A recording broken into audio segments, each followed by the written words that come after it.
a lot of players across the National Football League have made some money. We look at it and you say, wow, Derek Stingley resets the market at defensive back.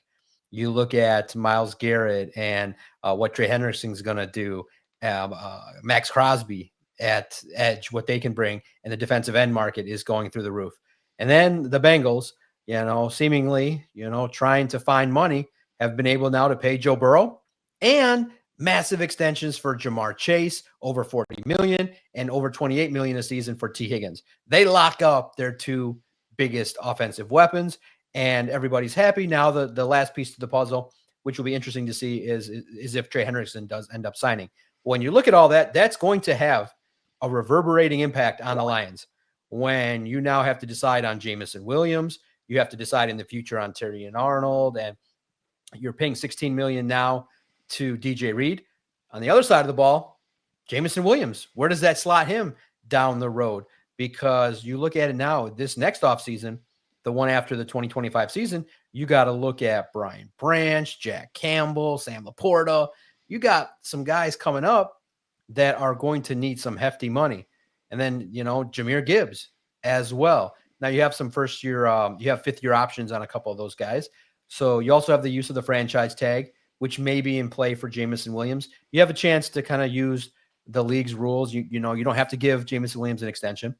You can use him and you can check all this out. We detailed it at Lions on SI, what the impact could be, but some decisions have to be made. And I want to get your sense, okay? We know it's going to be Aiden Kirby prioritized. How would you prioritize Jameson Williams compared to the class next year with that's going to need some money potentially that are extension eligible, like a Brian Branch, Campbell, Laporta, Gibbs? Where do you slot that? Because you can't pay everybody. And maybe the discussion is Jameson Williams might have to not get the long-term contract, but stays on the roster with the fifth-year option, franchise tag opportunities to maybe keep him in Detroit if you can find a replacement, if you don't want to pay him. Because if he has a breakout year, which by all accounts he should, he may command north of $28 million a year for the skill set that he's got. I mean, that might be the floor for a number two receiver with the skill set that Jameson Williams has is $28 million, the contract that T. Higgins got. I don't know if the Lions are ever going to get to Derek Stingley money for a cornerback, but the prices for some top-end guys that reset the market are really intriguing. How do you look at it from the perspective of Jameson Williams, and what dollar signs need to be allocated for some of the guys next year? Yeah, he's a tough evaluation right now. Obviously, he had an awesome year with 1,000 yards and all that, but that was really his first consistent where it was just you knew what you were going to get day in and day out with him. And as a result, I think at this stage, what the Lions should do is either you see if you can get him an extension where maybe it's a little bit more affordable. I don't know that if I'm Jameson Williams, I'm not taking anything less than probably at this stage, probably $20 million a year.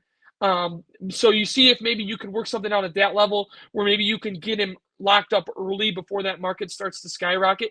But I think right now the way that the Lions should go is you pick up his fifth-year option and then you let him play it out. And if he has a really good year again next year, then you can revisit it and maybe you do the extension after next year. But I think the fifth-year option is such a weapon here because it allows you an extra year to put out these negotiations. And the Lions can pick up that fifth-year option and buy themselves another year to see if Jameson Williams can be consistent. And if he can be consistent, then you're right. He's going to make a ton of money. And I'm not certain it'll be from the Lions because, like you said, they cannot pay everybody, and there's core pieces around. You've already paid one receiver the big bucks. Okay, can you afford to pay another? I don't know. The salary cap is going to keep climbing, so that is something that they will have working for them. But I think about that, I think that the Lions should be able to find some way to keep Jameson Williams, at least for the next 2 years. And I think that the fifth-year option is the way to go. In my humble opinion, I think that he's very capable of having another 1,000 yards. He could get up to 1,500. I don't know that that'll happen with all the weapons that the Lions have on their offense, but I do think that Jameson Williams is very capable of earning a long-term extension. I just don't think the Lions should give it to him quite yet. I think they should pick up the fifth-year option, let him prove it again next year, and then after next year revisit extension talks.